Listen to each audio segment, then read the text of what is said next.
Hello students, welcome to CCU defence academy rings.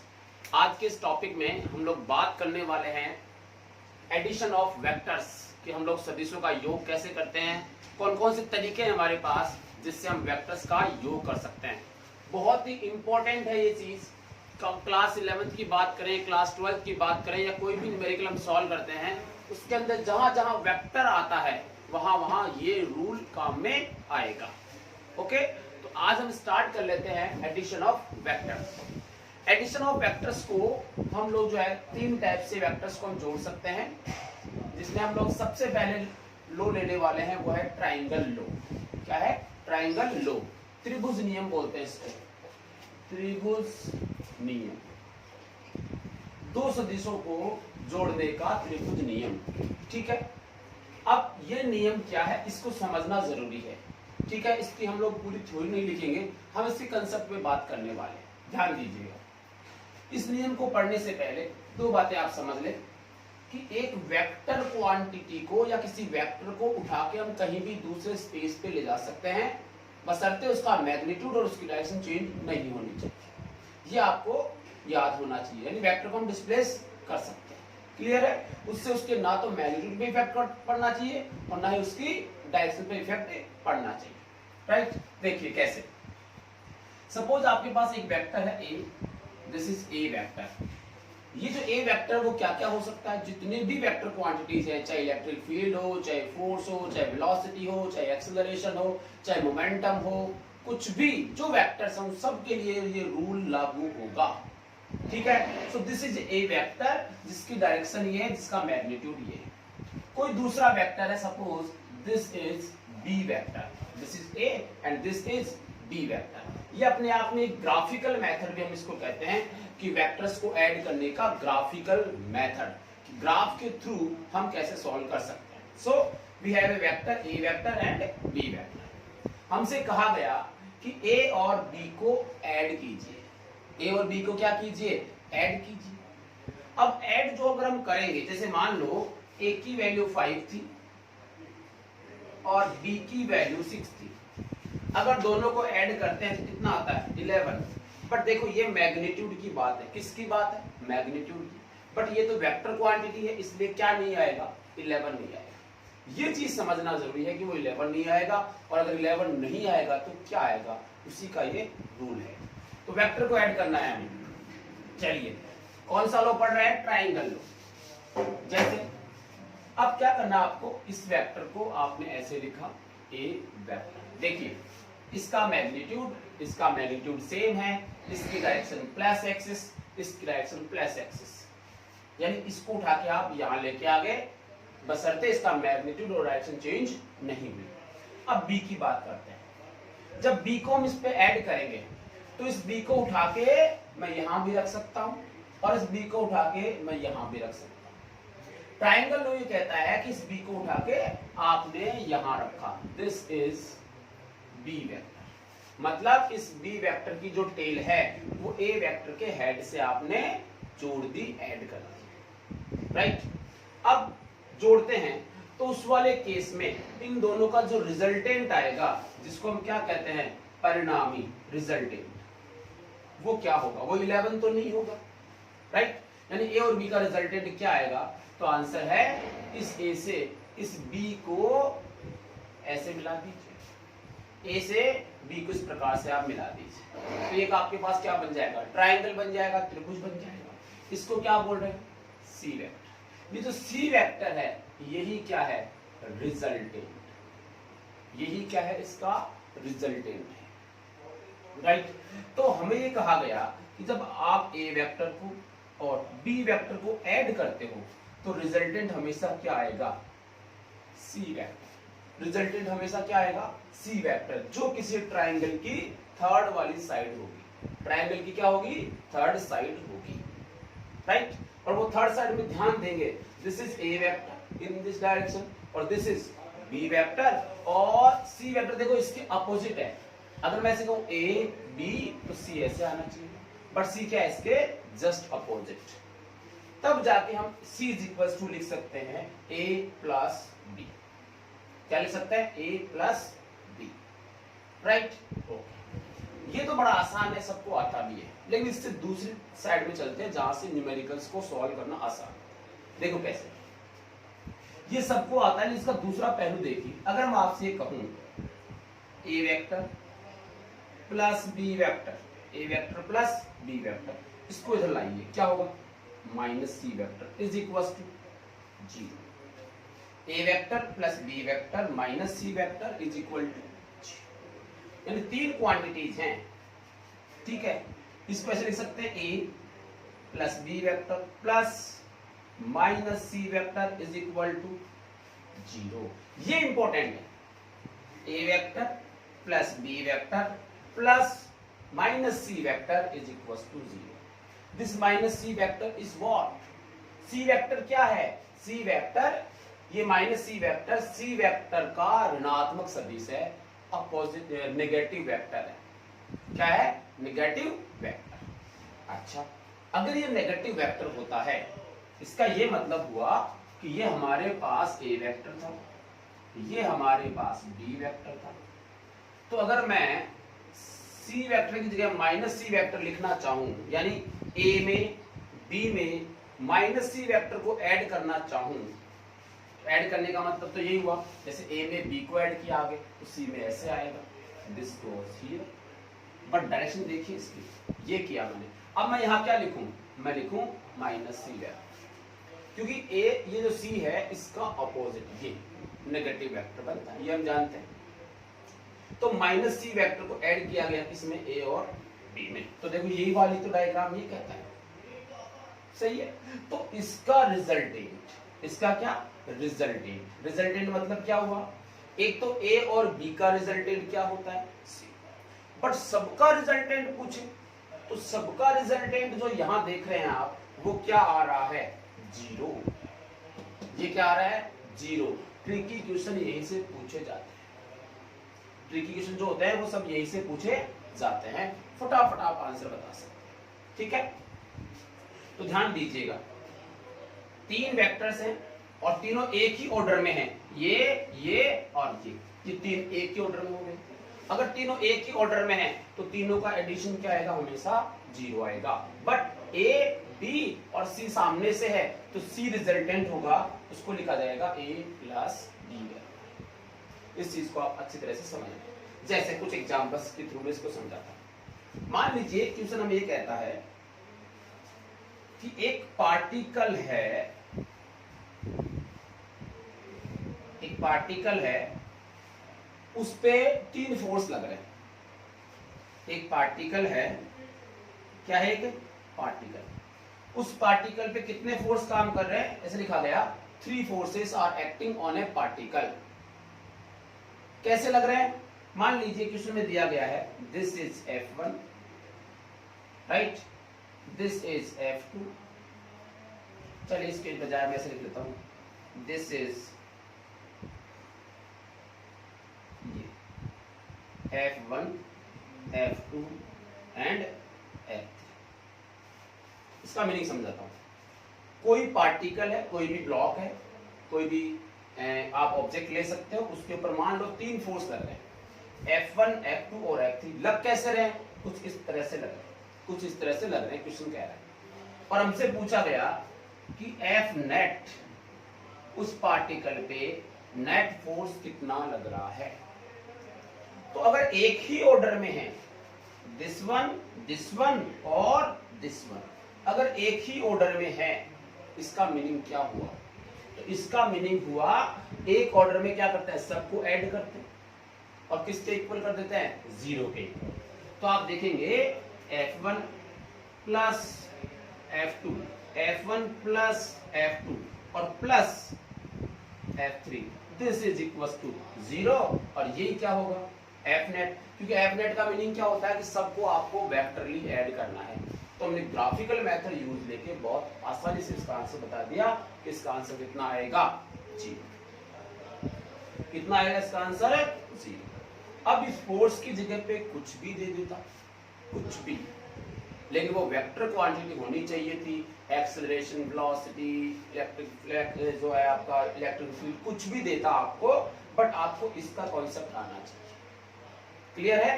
तो same order में होगा, ये डिस्प्लेसमेंट भी होता अगर कि पार्टिकल पहले इधर जा रहा है, फिर इधर जा रहा है, फिर इधर जा रहा है, तो एक क्या बनता, एक ही ऑर्डर के अंदर तीनों साइड आ जाती, तो उसका नेट डिस्प्लेसमेंट क्या होता, उसका नेट डिस्प्लेसमेंट 0 होता। या फिर कोई ऐसा क्वेश्चन आ जाए जिसमें जैसे ये दोनों दिए हुए हैं, इसमें F1 की वैल्यू दे दे, मैग्नीट्यूड दे दे, और F2 की वैल्यू दे दे, और हमसे किसकी वैल्यू पूछ ले, F3 की वैल्यू पूछ ले, और डायग्राम आपका ये का यही मिले आपको, ठीक है? तो अगर डायग्राम आपका ये का यही है, उस वाले केस में फिर से आप क्या चेक करोगे, a plus B plus minus C, ये आपका नेगेटिव वेक्टर है, ठीक है? तब तीनों को आप ऐड करो तो आंसर क्या आएगा, 0। इसका मतलब F1 plus F2 plus F3 क्या आना चाहिए, 0 आना चाहिए। दो की अगर वैल्यू गिवन है तो यहाँ पे पुट अप करके आप F3 की वैल्यू निकाल सकते हैं। इसलिए आपको ये पता होना चाहिए कि हम लोगों को ये तो आता है सबको कि C = A प्लस बी, पर इसकी न्यूमेरिकल अप्रोच क्या होगी, ये चीज आपको समझ में आनी चाहिए। क्लियर है? तो ये आपका हो गया ट्राइंगल लो। ओके, ये आपका हुआ ट्राइंगल लो, ठीक है? तो इसके जैसे आप जो है क्वेश्चंस आप कर लेना। आगे करते हैं कुछ और क्वेश्चंस इस पे हम लोग, इसको लिख लीजिए आप पॉज करके।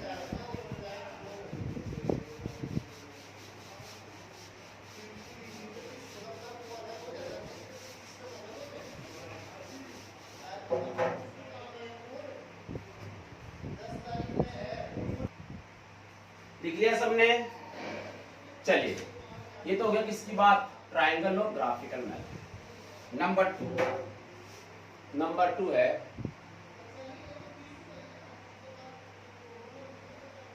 Parallelogram, law of vector addition, समांतर चतुर्भुज का नियम, त्रिभुजों के योग का समांतर चतुर्भुज का नियम क्या कहता है। तो देखो, हमारे पास ये वेक्टर A था, ये वेक्टर B था। अगर हम इस B को यहां रखते हैं तो हम कौन सा लॉ लगाते हैं, ट्राइंगल लॉ।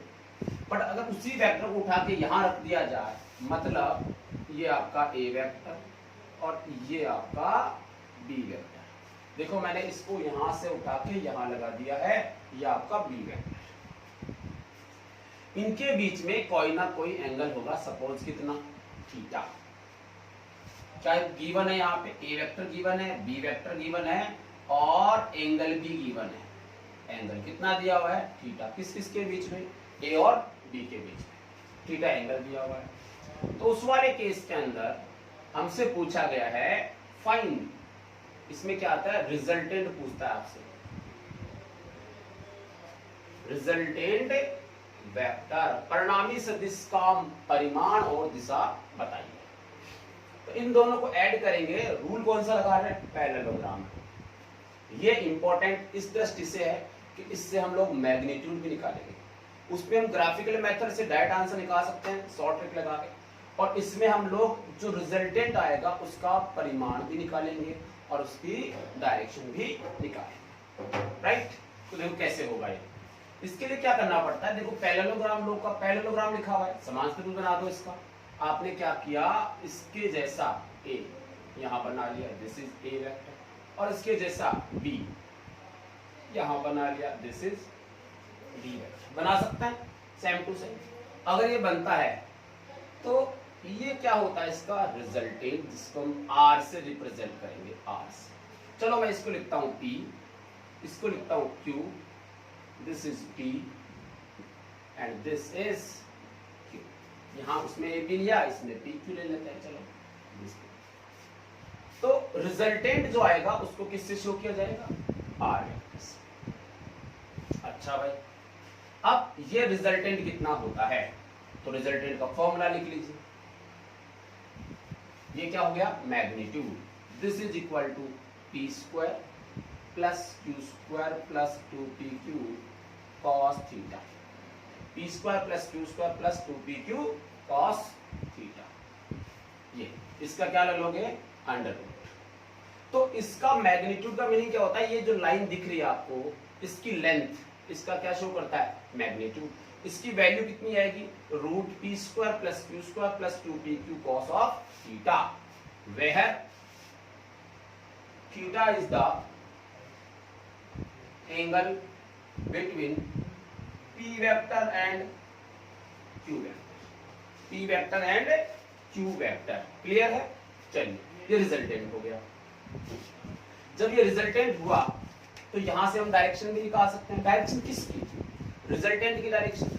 रिजल्टेंट कौन सा है? Are vector. ये डायरेक्शन कैसे निकालते हैं? तो इसके लिए एक रेफरेंस आपको जो है लाइन पता होनी चाहिए, जिसको हम एक्स एक्सिस ले लेते हैं। इस एक्स एक्सिस से कितने एंगल पे ये आर वेक्टर है, वो इसकी क्या हो जाएगी, डायरेक्शन। जैसे देखो, this is the resultant vector, this R is the resultant vector. जो किसी एक के साथ, या तो p के साथ कोई एंगल मान लो या फिर q के साथ कोई एंगल मान लो, वो आप पे डिपेंड है। जैसे हमने मान लिया कि p के साथ मान लीजिए कितना एंगल बनाता है, अल्फा। p के साथ ये कितना एंगल बनाता है, अल्फा, राइट। अगर ये p के साथ अल्फा एंगल बनाता है तो हमें निकालना क्या है, अल्फा। क्योंकि हम अल्फा निकालेंगे तो बता देंगे कि p के साथ में रिजल्टेंट इतने एंगल पे है, तो वो उसकी क्या हो जाएगी, डायरेक्शन। तो इसको निकालने के लिए हम लोग क्या कर रहे हैं, देखो ये तो हमारा q वेक्टर था ही, इन दोनों के बीच में ये एंगल कितना है, थीटा। तो ये क्या बनेगा, q साइन थीटा, और ये क्या बनेगा, q कॉस थीटा। ठीक है, ये बुझा क्या है, q कॉस थीटा, ये क्या है, q साइन थीटा। ठीक है, ए बी सी, राइट। अब देखो आप एक ट्रायंगल लीजिए, triangle A B C, A B C. इसमें आप देखेंगे कि टेन अल्फा कितना होगा, perpendicular upon base, perpendicular upon base. Perpendicular कितना, q sin थीटा, बेस कितना, इतना, इतने में ये कितना है, p वेक्टर, तो मैग्नीट्यूड क्या लिखा जाएगा, केवल p, प्लस कितना है, q cos theta, q cos theta. So alpha is equals to tan inverse q sin theta upon p plus q cos theta. So this is the angle of resultant from p। या मैं बोलूं ये जो alpha है ये क्या है, angle with p vector, p vector के साथ बनाया गया एंगल है, q के साथ नहीं। तो अगर आपने p का निकाल लिया तो थीटा में से उसको माइनस करके क्या आ जाएगा, q के साथ उसका एंगल आ सकता है थीटा माइनस अल्फा। ये किसके साथ एंगल आ जाएगा, q के साथ एंगल आ जाएगा। ठीक है, अब उनके इसके कुछ केस देखिए आप, केस क्या है वो देखिए। एक बार इसको पॉज करके आप लिख लीजिए, तो मैं सबके केस एक साथ स्टार्ट कर देता हूं। देखो, case number 1, case number 1, case number 1 क्या है वो देखो। केस नंबर ये 1 है कि if p vector and q vector are in same direction. इसका ये मतलब हुआ कि थीटा की वैल्यू कितनी, 0 डिग्री। इधर ही तो आपका क्या है, p वेक्टर, और इधर ही आपका क्या है, q वेक्टर। तो इनके बीच में एंगल कितना, 0 डिग्री। अगर ये q वेक्टर इधर होता तो उस समय 180 होता। ठीक है, तो इनके बीच में एंगल कितना हो जाएगा, 0 डिग्री। जब एंगल 0 हो जाएगा तो उस वाले केस में तो रिजल्टेंट कितना आएगा, देखो रिजल्टेंट आएगा root p square plus q square. cos 0 की वैल्यू कितनी होती है, 1। तो क्या बच गया, p square plus q square plus 2pq, कितना ही बचा। इसको क्या लिख सकते हैं, p प्लस q का होल स्क्वायर। क्या लिख सकते हैं इसको, p प्लस q का होल स्क्वायर। होल स्क्वायर से रूट क्या हो जाएगा, कैंसिल, और बचेगा क्या, ये p plus q। Important result, यानी अगर डायरेक्शन दोनों की सेम है, थीटा की वैल्यू 0 है, उस वाले केस में दोनों सिंपली क्या होते हैं, ऐड हो जाते हैं। जैसे देखो ये ब्लॉक है, इस ब्लॉक पे इधर से आपने 5 न्यूटन का फोर्स लगाया, मैंने इधर से ही फोर्स लगाया 7 न्यूटन का। अब आप देखेंगे दोनों डायरेक्शन क्या है, सेम है, तो आप फटाफट जोड़ लोगे और आंसर कितना हो जाएगा, तो इसका आंसर हो जाएगा 12 न्यूटन। कितना हो जाएगा भाई, 12 न्यूटन हो जाएगा। दोनों सेम डायरेक्शन में है यहाँ पे, और थीटा की वैल्यू कितनी है, 0। बट इस सेकंड को समझिए, इफ थीटा यानी P and Q are in opposite direction, विपरीत दिशा में हो, यानी एक वेक्टर इधर हो और दूसरा वेक्टर इधर हो, तो उनके बीच का एंगल कितना होता है, 180। उनके बीच का एंगल कितना होता है, 180। उनके बीच का एंगल 180 हुआ तो यहाँ क्या आएगा, cos 180। cos 180 की वैल्यू कितनी होती है, -1। ठीक है, तो ये कितना बन जाएगा, -2pq। इसका मतलब बना, ये क्या बनेगा, p - q का होल स्क्वायर। स्क्वायर से रूट क्या हो जाएगा, कैंसिल, और आपके पास r का जो मैग्नीट्यूड आएगा वो आएगा p - q। कितना आएगा, p - q। मतलब ये हुआ, इसी क्वेश्चन को अगर हम देखें तो ये जो ब्लॉक था, इस पे एक फोर्स 5 न्यूटन इधर लग रहा था और 7 भी इधर लग रहा था, बट इसको मैं क्या करूं, अपोजिट डायरेक्शन में लगाऊं, ये कितना, 7 न्यूटन। कितना, 7 न्यूटन। अब बताइए इस पे नेट फोर्स कितना काम कर रहा है। पहले इस पे नेट फोर्स कितना काम कर रहा था, 12 न्यूटन, बट अब इस पे F नेट कितना काम कर रहा है, P - Q। P - Q, तो 5 - 7, this is P, this is Q, this is -2, this is -2। मतलब इस डायरेक्शन में अगर मैं चाहूं तो इसको लिख सकता हूं I cap, in this direction -I cap. ये आपका F नेट। तो मैग्नीट्यूड कितना, 2 न्यूटन का इस डायरेक्शन में काम करेगा। ठीक है, चलिए अगला देखो।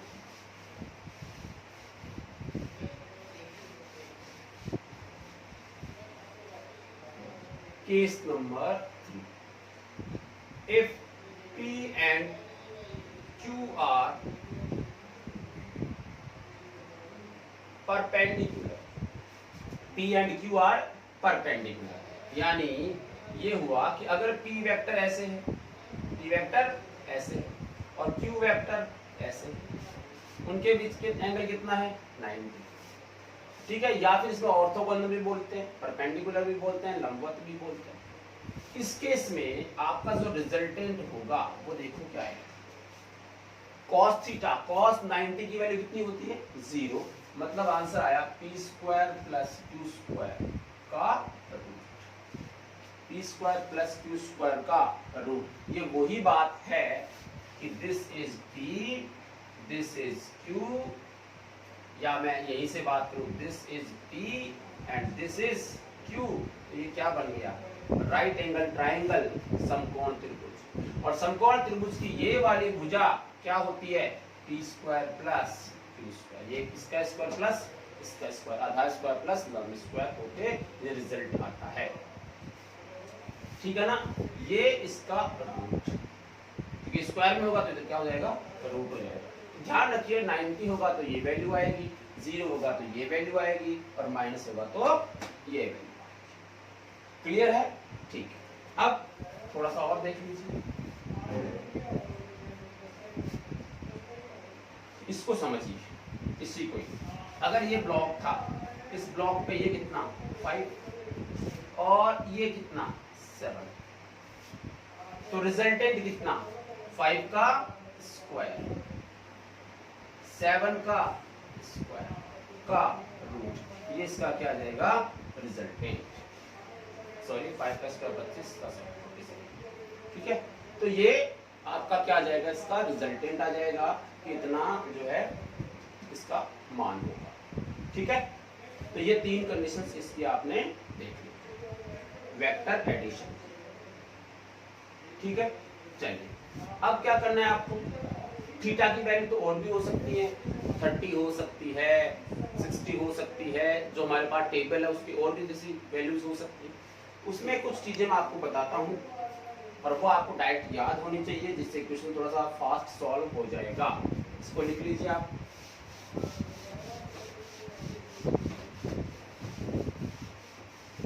मान लीजिए हमें कहा गया ये एमटीआर है, मुझे तो रटो, इनको ढंग से रट लेना। If P vector and Q vector are same, मतलब ये है कि p का मैग्नीट्यूड और q का मैग्नीट्यूड सेम है। डायरेक्शन की बात नहीं कर रहा हूँ, डायरेक्शन का तो एंगल तो कुछ चेंज हो गए, थीटा कुछ भी हो सकता है, बट अगर p और q सेम है, यानी फोर्स की वैल्यू F1 की वैल्यू मान लो 5 है, तो F2 की भी मान लो कितनी है 5, कुछ भी सेम है। अगर सेम वाली कंडीशन होती है और दोनों को ऐड करना है, तो आप एक ट्रिक समझ लीजिए, वैसे मैथमेटिकली प्रूफ किया हुआ है। आप लिखो direct r vector is equal to p cos of theta by, इतना सा, r vector is equal to 2p cos theta by 2, इससे आपका सॉल्व हो जाएगा। आपकी जो वैल्यू से मैंने cos पर थीटा बाई 2 -1 करके सॉल्व किया है, ठीक है। So r is equal to 2p cos of theta by 2, कब? जब दोनों क्या हो सेम। ये आप दोनों सेम होंगे उस समय ऐड करते टाइम काम में लोगे, इससे थोड़ा सा जल्दी जाएगा, इतना काम नहीं करना पड़ेगा। अब इसमें देखो इफ थीटा मान लो 0 होता, थीटा कितना होता 0, और p और q भी क्या होते सेम डायरेक्शन है, सेम है जो है मैग्नीट्यूड के होते, तो उस वाले केस में ये 0 होता, cos 0 की वैल्यू 1 होती, मतलब उस समय r वेक्टर की वैल्यू कितनी होती 2p। वही तो बात है, सेम होता है तो क्या आता है p प्लस q। अब p और q दोनों सेम ही हैं, तो इसकी जगह p लिखा, इसलिए भी क्या लिख दो p लिखो, आंसर कितना आएगा 2p। वही तो बात है पहली बात। दूसरी देखो if theta is equal to 60 कर लो, 30 में 15 की वैल्यू नहीं मिलेगी ना आपको, 60 की बात करो, cos 60, इसका मतलब हुआ r vector is equal to 2p cos 60 by 2, मतलब कितना आया 30। cos 30 की वैल्यू कितनी √3 बाई 2, 2 ने 2 को मार दिया, कितना आया √3p, p√3। ये इसका आंसर आप डायरेक्ट भी याद रख लो ना, ठीक है। ऐसे ही number 3, if theta is equal to 90, theta is equal to 90, then resultant of r vector is equal to, this is 90, so 90 by 2 कितना हुआ 45, cos 45 कितना होता है 1 बाई √2, cos 45 कितना होता है 1 बाई √2, इसको √2 से ऊपर नीचे मल्टीप्लाई कर दो, √2 कितना हुआ 2 से 2 क्या हो जाएगा कैंसिल, और आपके पास बचेगा p√2, कितना बचेगा p√2, ये आपका आंसर हो जाएगा, ठीक है ना। ये देखो p², ये भी क्या होगा p² कितना होगा 2p², बाहर निकालो कितना आएगा 2p√2।